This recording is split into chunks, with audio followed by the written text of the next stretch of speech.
In recent years, an insidious force has methodically infected much of institutionalized Christianity.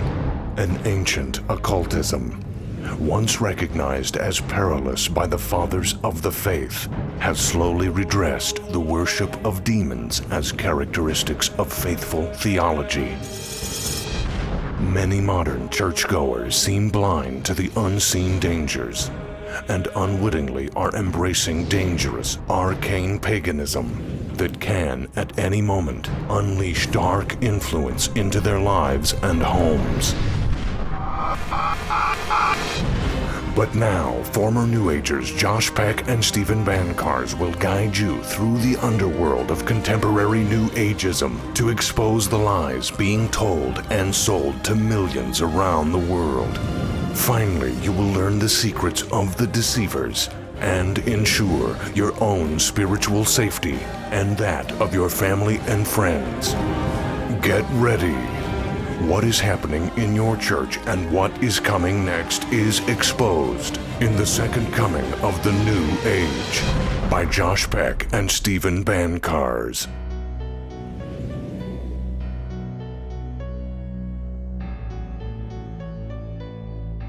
This is Into the Multiverse with Josh Peck. Hello and welcome to Into the Multiverse. Glad to be with you again. We have back in studio with us Stephen Bancarz. We talked to you last week and had to bring you back on. And in case you did miss last week, Steve and I have an upcoming book coming out called Second Coming of the New Age, forward by Dr. Michael S. Heiser, a brilliant theologian. Most of you out there are probably familiar with him already, but if not, you should go back into the archived videos of Into the Multiverse and check out my interviews with him. They're absolutely phenomenal. Mike is a great guy and a brilliant individual. So we went through your testimony the last video. If people didn't catch last week, make sure to go back and check that out. But for those who might have missed it, and if this is the first time that they're seeing this series of videos, can you give us a brief recap? Yeah, I was in the New Age movement for quite a while, not only as a practitioner, but as a teacher.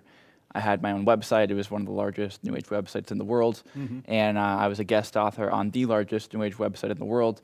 So this is something that I fully believed in. I believed that my worldview was correct, that the New Age movement had everything figured out, from its theories of consciousness to the afterlife, reincarnation, spirituality, the person of Jesus. And my whole worldview completely changed literally in a 5-minute experience I had in the presence of Jesus Christ, where I was repenting. I was sorry for my sin, for the life I had lived. He filled me with His Spirit, made me born again. And after that, I quit my job, and now I'm in full-time Christian apologetics ministry.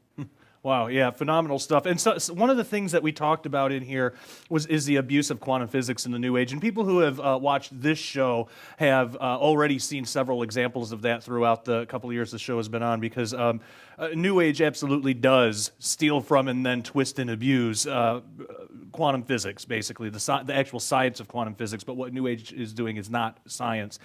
For example, the idea of a universal field or an intelligence or a source field. What can you tell us about that? Yeah, well, that to me was like the thing that really led me into New Age beliefs. And New Age philosophy was what I believe to be evidence of there being some kind of a universal field that maybe even had the property of consciousness or intelligence, even though it wasn't self-aware. So, the Hindus might call this Brahman. In the New Age movement, it's called everything from prana to the source field to intelligent infinity, what have you. So I believe that at the foundation of nature was a unified field where everything could also ultimately be reduced down to a single substance, namely this field of universal consciousness. Right. So universal consciousness, I believed, was the substance of creation, the substance of each person, of every cell, of every molecule. And so there was some evidence that was presented in the materials that I was reading that made me think that ultimately everything must be really deeply interconnected in order for consciousness to be able to influence things like random number generators. For example, at Princeton University, they do experiments where they demonstrate a correlation between things like presidential elections or moments of mass global hysteria or terrorist attacks and patterns that are developing in these random number generators. So normally they're supposed to crank out numbers at no particular sequence, but they notice patterns start emerging when human beings are coming together for a single cause. Yeah. The electrical currents in these generators seem to be operating more coherently. And they will also say things like, they'll source the Baxter effect, where our mind apparently has the ability to influence the electrical activity on the surface of plant leaves, or the molecular structure of water molecules as they freeze. If we're projecting love into them with our mind as they're freezing, they're going to develop more coherent crystalline structures in the ice crystals versus if we're projecting hate and just disdain toward them. So now, is there any evidence that our consciousness has the ability, our thoughts have the ability to influence things outside of us? I think there is some. I think it's okay. Maybe not to the extent in which it's advertised in the New Age movement. The problem is not the observation. The problem is the interpretation of the observation. As you have a section in our book clearly making a distinction where there is, the scientific evidence, and now it's how are we going to interpret that? Yes, and a lot of times those do get interpreted. Even in quantum physics, there are physicists who will interpret it towards New Age directions or towards atheistic directions. It just depends on the preference of the physicist, but we see that all the time. And yeah, there is a difference between observation and interpretation that we really need to keep in mind, because with those same experiments that supposedly have happened and taken place, and now we know that consciousness can affect things, that can easily lead somebody in the New Age. I mean, it certainly was, when I was in it, it was evidence for me to stay in it for a while. But without realizing that that is just the interpretation of the observation. The observation is, okay, when somebody is thinking a certain thing, this thing changes. All right, we don't know why. We have no idea why. We can't prove why. The furthest we can actually take it is just to say, this person is doing this thing is changing. We have no clue why. There are theories in quantum physics towards what's called a cortical field, which would be a field of consciousness, but it's not the way that the New Age describes it, and it certainly wouldn't be anything like a god or anything. It wouldn't be a fundamental field where all other fields spring forth, nothing like that. It would be one of dozens and dozens and dozens of other proven fields. So for every elementary particle, there's an associated field. So there's a gravitational field, there's a magnetic field. Every field has a corresponding particle. So there's a theory that says, what is consciousness? Maybe consciousness is just an interaction with a field, and we have those particles like in our brains. Maybe it's something like that. So if it is, it wouldn't go against Christianity at all, as long as we realize that it's just a physical thing that's happening. There wouldn't be any there wouldn't be anything to interpret out of that, except now we know what consciousness is, that it's a physical process. It wouldn't have anything to do with the soul or the spirit. It would just be physical consciousness. So they hypothesize and say, well, if there's a cortical field, then these particles in our brains are called corticons, and then maybe an interaction with this field is what consciousness is, much like mass.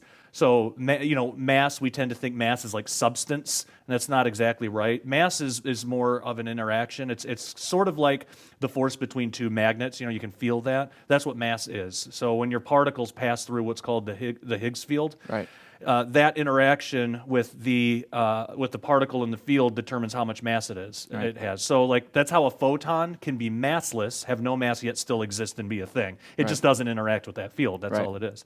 So if consciousness is like that, that's all it would say. It would just be a physical theory for a consciousness field, and it wouldn't have all this extra spiritual stuff attached to it. Right. Well, it wouldn't even follow if there was some kind of field responsible for the facilitation of human consciousness in the natural.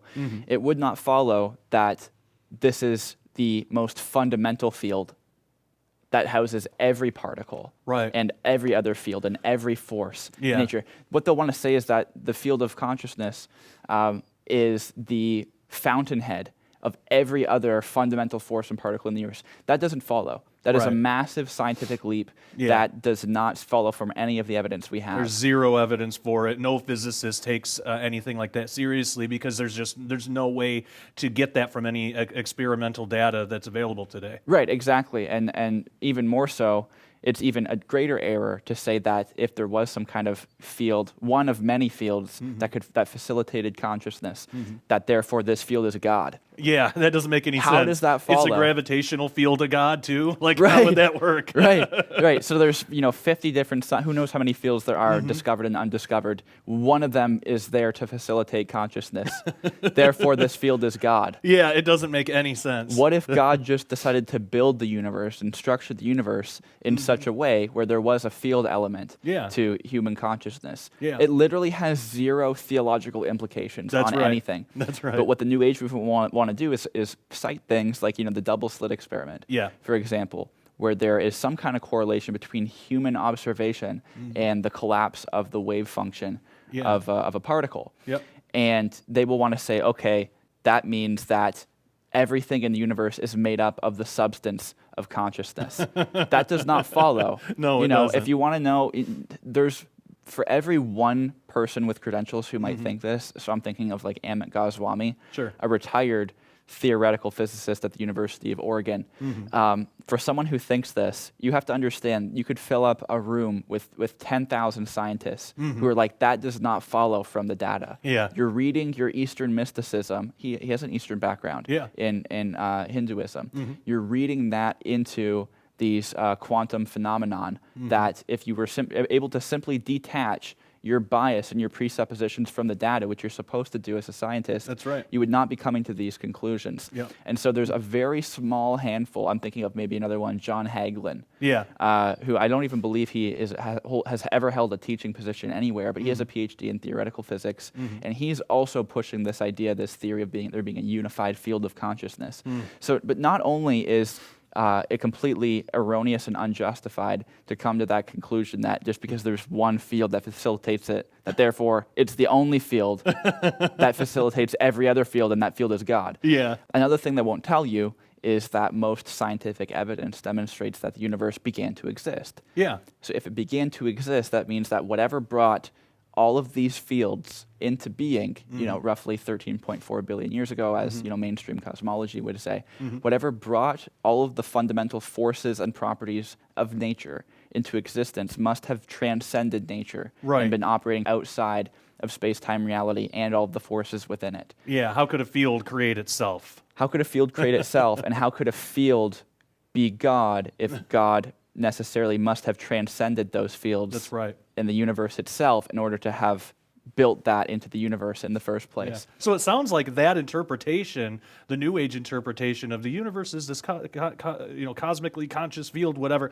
That sounds really limiting, and that kind of sounds like you're packing it in a box. I think Christians are way more open-minded, saying, "Well, no, it's not that. It's a lot bigger and better than that. There's a God that created all that." Right. So that's really interesting. Yeah, so that's Yeah. basically that type of theology. It's called pantheism, and that's the main theology of the New Age movement. We have a whole chapter together talking about the false New Age concept of God, how they root it in pantheism and misapplied quantum mechanics and quantum physics. Right. And so essentially what you have is, there's something called the Kalam cosmological argument. It's very simple, premise by premise argument. Whatever begins to exist has a cause.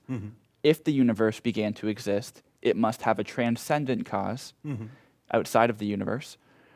The universe began to exist, therefore the universe has a transcendent cause. Right. That argument alone debunks pantheism and all of these false theological interpretations on quantum phenomenon, and that's just one of many examples of the abuse of science and history, as we document in the book, that the New Age movement perpetuates against these people, naive, impressionable practitioners. They're not experts in Right. this stuff. When they see someone who has, some credential, he's on a television program, and they think he's an authority on these matters, the people who are plugging these theories, they are largely being rejected by most of academia. Yeah. And as we demonstrate in the book, their theories and their conclusions are demonstrably false. Absolutely. And we see that time and time again, as you have too on this show, where whether New Agers or scientists or both, they will twist terms around. They will take actual quantum physics concepts and turn it around to support their religion. Yet, strangely enough, they hate it when Christianity tries to do that. But that's why we make a very clear distinction on this show between observation and interpretation. And we deal with both on this show. Well, yeah, that's very interesting. We're going to have you back on next week. Thanks for coming back on. Thanks for having me. All right, if you haven't had a chance to do so, make sure you subscribe, click the bell. And if YouTube still doesn't notify you, just know every Thursday morning at 9 a.m. you will get a new Into the Multiverse. Love you all. Take care and God bless. Churches and educational establishments from universities down to elementary schools are embracing New Age philosophy and are being seduced by heavy demonic forces that are masquerading as angels of light, ascended masters, spirit guides, and even Jesus Christ himself. Skywatch TV is proud to announce the second coming of the New Age official collection. When you order the new book, The Second Coming of the New Age by Stephen Bancarz and Josh Peck, you'll receive the brand new DVD Beyond Supernatural, which includes never-before-released off-the-record interviews with the authors, detailing their long history of involvement with the New Age, and personal testimonies of their deliverance by Jesus Christ. And as a bonus, this DVD includes the entire Skywatch TV 5-part series exposing the infiltration of the New Age. Plus, you'll also receive on DVD The Book of Enoch, Fallen Angels, and Ancient Aliens, an exclusive production with Dr. Michael Heiser regarding the blatant lies of ancient astronaut theory and the horrifying nature of fallen angels and alien abduction. Also included is the brand new audio series Doctrines of Devils. Listen as Stephen Bancarz interviews Doreen Virtue, world-renowned former best-selling author and teacher for the New Age, as she explains her incredible supernatural journey out of the occult and into the arms of Jesus. This over 12-hour series features bonus interviews with Dr. Chuck Missler, Dr. Thomas Horn, John McTernan, Gary Bates, and many more on the subjects of ghosts, demons, and the supernatural. But that's not all. You'll also receive the oversized, beautifully republished classic masterpiece in hardback, Myths and Legends of Babylonia and Assyria. This work provides not only the account of the mysteries of the ancients, but extracts and presents to the reader the occultism driving much of the New Age and heretical doctrines today. Sold separately, these items hold a retail value of over $150. Yours now for your donation of only $35 plus shipping and handling. You can have access to everything you need to arm yourself against the onslaught of pervading spiritual darkness now. The Second Coming of the New Age official collection is available now at skywatchtvstore.com. Order now or call 1-844-750-4985.